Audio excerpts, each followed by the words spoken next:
ഈ വീടിൻ്റെ ഫ്രണ്ടിലെ ബ്ലോക്കിൻ്റെ കാരണം അറിയണോ? സ്കിപ്പ് ചെയ്യരുത്, മുഴുവൻ കാണണം കേട്ടോ. അന്നല്ലേ കാര്യം അറിയാൻ പറ്റുള്ളൂ. എന്നാ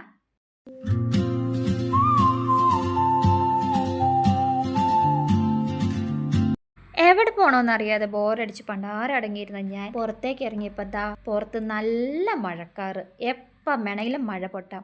എന്നാലും ആഗ്രഹം എന്തെങ്കിലും ഉണ്ട്, നമ്മൾ വെച്ചോണ്ടിരിക്കുന്നത് ശരിയല്ലല്ലോ.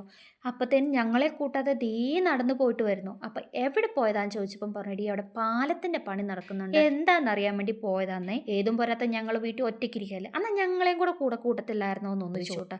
എന്നാൽ പിന്നെ വാ പോയേക്കാം, ഒന്നുകൂടി പോയിട്ട് വരാമെന്ന് പറഞ്ഞ് കേൾക്കേണ്ട വാതി ഞാനും ചാടി, എൻ്റെ പുറകെ എൻ്റെ രണ്ട് മക്കളും ചാടി കേട്ടോ. എവിടെ പോയാലും ഞങ്ങൾക്ക് നിർബന്ധമായിട്ട് വേണ്ട കാര്യമാണ് ഇല്ല ചായ ഇല്ല കടി, ഏതെങ്കിലും ഒന്ന് ഞങ്ങൾക്ക് നിർബന്ധമാണ് കേട്ടോ. അതിന് പിള്ളേർ പറഞ്ഞു അമ്മ ഞങ്ങൾ വരാം, പക്ഷെ അപ്പായോട് പറഞ്ഞ് കഴിക്കാൻ മേടിച്ച് തരണമെന്ന് പറഞ്ഞു. ഇവിടെ വലിയ കടകളും കാര്യങ്ങളും ഒന്നും ഇല്ലാത്തതുകൊണ്ട് ഇവിടം വരെ പോയാൽ മതി, ഓക്കെ എന്ന് പറഞ്ഞ് സമ്മതിച്ചു കേട്ടോ. കാരണം പോയിട്ട് നേരെ തിരിച്ചു വരാമല്ലോ. ഇട്ട വേഷത്തിൽ തന്നെ ഞങ്ങൾ പുറകെ ചാടിയേ. ഇത് ഇവിടെ പുതുതായിട്ട് തുടങ്ങിയ ഒരു ബിരിയാണി ഹട്ടാണ് കേട്ടോ. തുടങ്ങിയ കാലം തൊട്ടേ ഞാൻ പറയുന്നത്, എനിക്ക് അവിടെ നിന്ന് ഒരെണ്ണം മേടിച്ചാൽ ഇതുവരെ മേടിച്ച് തന്നിട്ടില്ല, നല്ല ഫുഡാണെന്നാണ് പറയുന്നത് കേട്ടോ. ഇതാണ് നമ്മുടെ പാലം പുതിയതായിട്ട് എക്സ്ട്രാ പണിയാൻ വേണ്ടിയിട്ട് മണ്ണ് ചാക്ക് നിറച്ച് വെച്ചേക്കുവാണ്. ഈ സൈഡിൽ കൂടെ ഉള്ളൊരു പറമ്പിലൂടെ ഒരു വഴിയാണ് വെട്ടിയിട്ടത്. നമ്മളിപ്പോൾ നടന്ന് പോണ ഈ പാലാണ് പൊളിക്കാൻ പോണത്. ഇത് തൊടുപുഴ വണ്ണപ്പുറം റൂട്ടുള്ള ഹൈവേ റോഡാണ്, എറണാകുളം റൂട്ടൊക്കെയാണ് കേട്ടോ. അതുകൊണ്ട് പാലം പണി പെട്ടെന്ന് തന്നെ തീർക്കുമായിരിക്കും. അപ്പം ഇത് ഞങ്ങൾ നേരെ നടക്കാൻ പോയപ്പോൾ ഞാൻ നോക്കിയപ്പോൾ ദേ അപ്പനും മക്കളോട് നേരെ ചെന്ന് കയറുന്നത് ചായക്കടയിലേക്ക്. കൈക്കാശുമില്ല. അപ്പം പിന്നെ ഞാൻ നേരെ വീട്ടിലേക്ക് ചെല്ലുന്നതിന് ഇപ്പം അമ്മ വിളിച്ചു, ഡി പിള്ളേരെ കാണുന്നില്ല, നിങ്ങൾ പിള്ളേരെയും കൊണ്ടാണോ പോയേക്കണേന്ന്. പിന്നെ അവിടെ ചെന്ന് അമ്മേനെയും പൊക്കി ഞാൻ നേരെ ചായക്കടയിലേക്ക് പോന്നു കേട്ടോ. അങ്ങനെ നമ്മൾ മാത്രം പോയി ചായ കുടിക്കുന്നത് ശരിയല്ലല്ലോ. അപ്പം പിന്നെ ഞാനും അമ്മയും കൂടി ചായക്കടയിലേക്ക് വന്നപ്പോഴത്തേന് അപ്പനും മക്കളോട് ഓർഡറൊക്കെ കൊടുത്ത് അവിടെ ഇരിക്കുകയാണ് കേട്ടോ. അതിന് മുമ്പ് അവർ ഞങ്ങൾ വരുന്നതിന് മുമ്പ് കഴിച്ചു, അത് ഞങ്ങൾ അറിഞ്ഞില്ലാന്നേ. അതൊക്കെ വഴിയേ പറയാവേ. അപ്പം ഞങ്ങൾ ഓർഡറൊക്കെ കൊടുത്ത് ചായയും പിന്നെ അവിടെ രണ്ട് ചേച്ചിമാരുണ്ടാക്കുന്ന ഫുഡാണ് കേട്ടോ. അവിടെ നല്ല ചൂട് കഞ്ഞിയുണ്ട് ഉച്ചയ്ക്ക് എന്ന് അറിയാൻ പറ്റിയേ.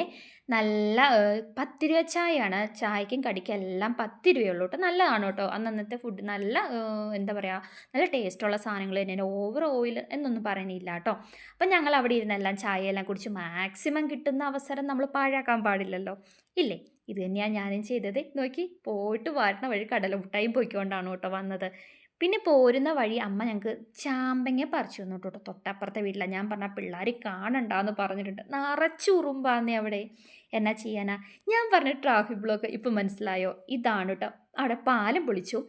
ഈ വീഡിയോ ലാസ്റ്റത്തെ ട്രാഫിക് ബ്ലോക്കിൻ്റെ വീഡിയോ മറ്റേ വീഡിയോ ഒക്കെ എടുത്ത് കുറേ ദിവസങ്ങൾക്ക് കഴിഞ്ഞിട്ടാണ് കേട്ടോ ഞാൻ ഈ വീഡിയോ അതിനകത്ത് എടുത്ത് അപ്ലോഡ് ചെയ്യാൻ വേണ്ടി എഡിറ്റ് ചെയ്യുന്നത്. ഇത് നിങ്ങളുടെ കാണിക്കണമല്ലോ. വല്ല കാലത്തും നല്ല വണ്ടി പോകുന്ന കാണാം, പക്ഷേ ബ്ലോക്കൊന്നും ഇന്ന് വരെ ഇവിടെ കണ്ടിട്ടില്ല കേട്ടോ.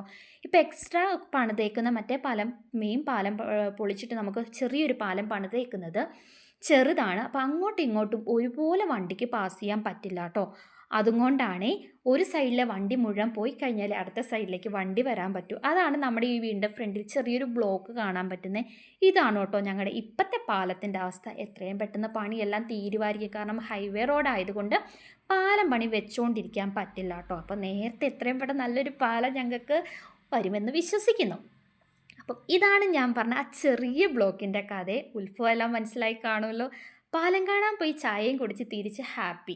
ഞങ്ങൾ ഹാപ്പി കേട്ടോ. വല്ല കാലത്തും കിട്ടുന്ന ചാൻസ് ആയതുകൊണ്ട് ഞാൻ മാക്സിമം അങ്ങ് മുതലെടുത്തു കേട്ടോ.